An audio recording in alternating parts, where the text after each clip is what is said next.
বাহ, খুব সুন্দর একটা জায়গা। চূড়া থেকে একটু নিচে নামছি। এটা একটু নিচে, সামনে দিয়ে কি দেখা যায় দেখি। পথটা একবারে গাছপালা জঙ্গলে ভরা। ও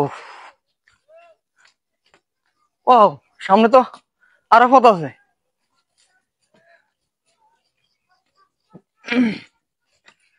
উফ, পুরো শরীর ঘামে ভিজে গেছে। ওয়াও, একবারে পুরাটা হাত এখানে পড়লেই শেষ।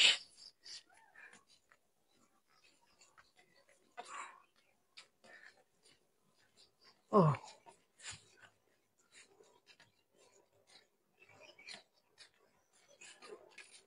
ইয়া। এদিকে মানুষ আয় না তেমন, আমরা আইছি দেখার জন্য। কারণ এগুলাতে দেখার মতো কিছু নেই, তবু যারা একটু ইউনিক তারা পুরোটাই ঘুরে দেখে, কিছু থাক বা না থাক তারা দেখবেই। এটাই হচ্ছে পাহাড়ের। ওয়াও, সাধারণ। ওকে,